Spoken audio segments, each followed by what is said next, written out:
ሲሲሊያዊው ክፍል 6 ቱሪና አስፖኑ ጎህ ሳይቀድ ከእንቅልፋቸው ነቁ። ፖሊሶቹ ማታ አሰሳ ጀምረው ከሆነ ሲነጋጋ ይደርሱብናል ብለው ሳይሆን መጠንቀቁ አስፈላጊ መሆኑን በማሰብ ነበር።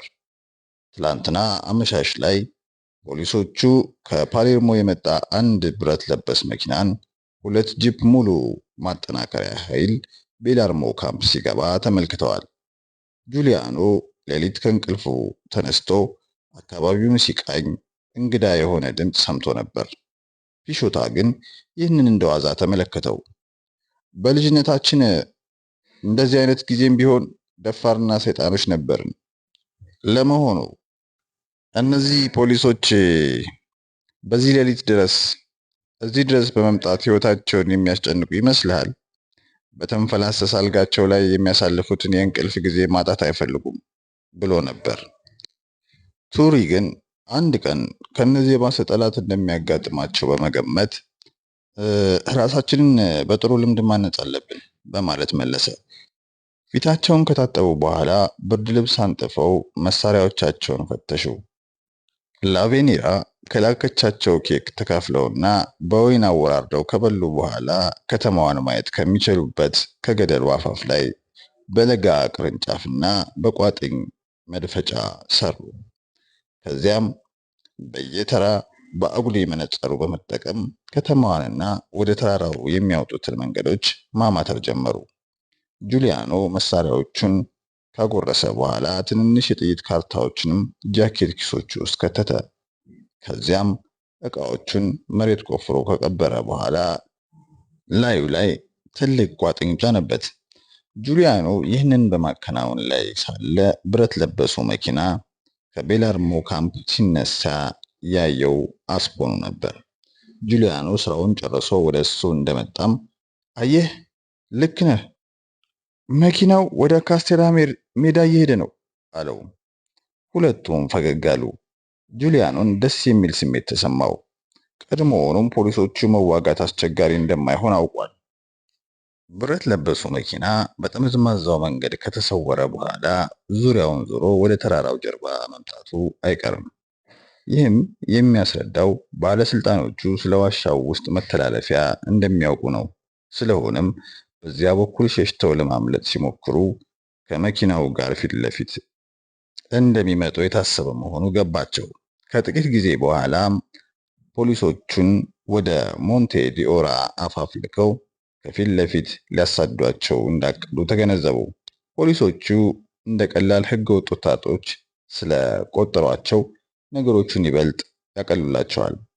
በአፋፍ ዳርቻ የሰቀሉትን የሲሲሊ ባንዲራም ግዴለሽ ሳያስመስላቸው አልቀረም። ከአንድ ሰዓት በኋላ በሸራ የተሸፈነ አንድ ትልቅ መኪናና ሌላ ጂፕ ከቤላምቦ ካምፕ ተነስተው ወደ ሞንቴ ዲኦራ አፋፍ መውጫ ከሆነው የተራራ ግርጌ ሲደርሱ ቆሙ።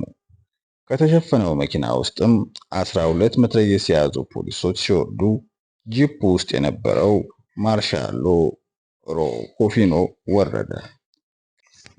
ከዚያም ማርሻሎ በእጁ ወደ ባንዲራው እያመለከተ ትዕዛዝ ሲሰጥ ወታደሮቹ ወደ ተራራው የሚያስኬደውን ቀጭን መንገድ ይዘው ተንቀሳቀሱ። ጁሊያኖ ይህን ሁሉ በአጉሊ መነጽር ተመለከተ። ለቅጽበት ያህል ከበስተኋላቸው ስላለው ብረት ለበስ መኪና አሰበ። ምናልባት በውስጡ ሰው ጭኖ ይሆን? ቢጭንስ ሰዎቹ ይህን ሁሉ ዳገት ወጥተው እነሱ ዘንድ እስኪደርሱ ብዙ ሰዓት ይወስድባቸዋል።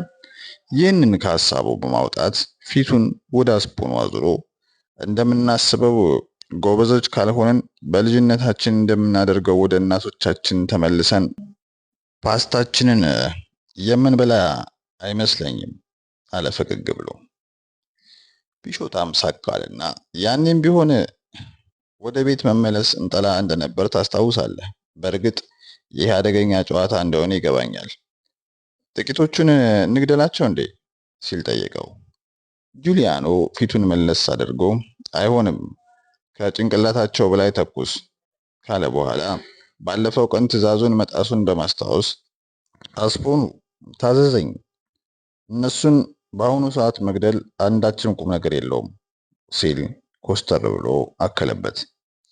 አንድ ሰዓት ያህል በትዕግስት ከጠበቁ በኋላ ጁሊያኖ ጠመንጃውን አቀባብሎ የፊት ለፊቱን መከላከያ በማስደገፍ ሁለቴ ተኮሰ። በራሳቸው የሚተማመኑ የሚመስሉት በረድፍ ይመጡ የነበሩት ፖሊሶቹ በሚያስገርም ፍጥነት ተበታተኑ። ፒሾታም አከታትሎ 4 ጊዜ ተኮሰ። ከዚያም ተበታትነው በየስርቻው ውስጥ የተሸጎጡት ፖሊሶች የመልስ ተኩስ ሲያንጣጡ ከየጠመንጃቸው የሚመጣው ጭስም ከበላያቸው ይታይ ጀመር። ጁሊያኖ ጠመንጃውን አስቀምጦ መነጽሩን አነሳ። ማርሻሉና 50 አለቃው የመገናኛውን ሬዲዮ እየነካኩ ነበር። ከኋላቸው ከሚገኘው ብረት ለበስ መኪና ጋር ግንኙነት እንዳላቸውና ተጠንቅቀው እንዲጠባበቁ እየተነገራቸው እንደሆነ በመገመት ጠመንጃውን አነስቶ 2 ጊዜ ተኮሰ። ከዚህ የመሄዳችን ጊዜ ደርሷልና ተከተለኝ አለ ወደ ፒሾታ ዞሮ። እየቀረቧቸው ከሚመጡት የካራብሬዎች እይታ በመሰወር በርቀት ወደሚገኘው ሌላ አፋፍ በደረታቸው እየተሳቡ ከደረሱ በኋላ በቋጥኞች በተሞላው ቁልቁለት ላይ 50 ያርድ ያህል ተንሸራተው በእግራቸው መሬት አረፉ።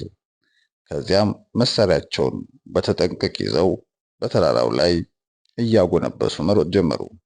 በመሃሉ አንድ ጊዜ ቆም እንዳሉ ጁሊያኖ በመነጽሩ ወደ አፋፉ ሲመለከት ተኩሱ እንደቀጠለ ነበር።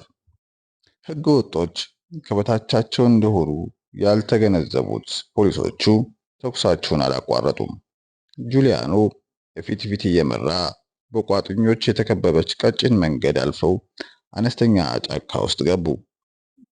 ትንሽ ረፍት ካደረጉ በኋላ እንደገና በጸጥታና በፍጥነት እየሮጡ ከፖሊሶቹ ከተማና ተራሮችን ከሚለየው አነስተኛ ሜዳ ላይ ከ1 ሰዓት ባነሰ ጊዜ ውስጥ ቢደርሱም መሃሉን ሰንጥቀው ማለፍ ስላልፈለጉ ዙሪያውን በመጓዝ በእነሱና ፖሊሶችን በጫነው መኪና መካከል ባለው ወደ ከተማው ሊያስገባቸው በሚችል ቦታ በኩል አድርገው ተጓዙ። ከዚያም መሳሪያዎቻቸውን ጃኬቶቻቸው ስር ደብቀው ለስራ እንደሚጓዙ አርሶ አደሮች ተመስለው ሜዳውን አቋረጡት። ወደ ከተማዋ የገቡትም የቪያ ቤላን መንገድ ከበታች ሊያሳይ በሚያስችልና ከቤላቦም ካምፕ 100 ያርድ በሚርቀው ከፍታ ባለው መንገድ ነበር። ልክ በዚሁ ወቅት ማርሻሎ በየጉብታው ስር ሆነው የሚተኩሱትን ወታደሮች ወደ አፋፍና ወደ ባንዲራው የበለጠ እንዲጠጉ ትዕዛዝ ሰጠ። ለ1 ሰዓት ያክል ምንም የመልስ ተኩስ ስላላገኙ ሕገወጦቹ በዋሻው መተላለፊያ አድርገው ወደ ብረት ለበሱ መኪና እየሸሹ እንደሆነ ስለገመቱ ማርሻሎ ወጥመዱን ይበልጥ ማጥበብ ፈልጓል።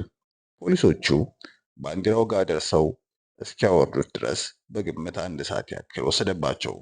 ማርሻሎ ሮኮፊኖም በቀጥታ ወደ ዋሻው ገብተው ቋጥኙን ካስገለለ በኋላ መተላለፊያውን አስከፈተው። መተላለፊያው በእርጥብ ድንጋይ የተሰራና የሚያስኬደውም ወደ ሌላው የተራራ መውጫ ሲሆን የብረት ለበሱ መኪናም የቀጠሮው ቦታ እዚያው ነው። ሰዎቹን ለፍለጋ በመተላለፊያው አሰማርቶ ታዳኞቹን ሲያጣቸው ግን ተገረመ። የትም ቢደበቁ ፈልጎ እንደሚያገኛቸው እርግጠኛ በመሆኑም ሰዎቹን በቡድኑ ከፋፍሎ ለጥበቃና ለአሰሳ አሰማራቸው።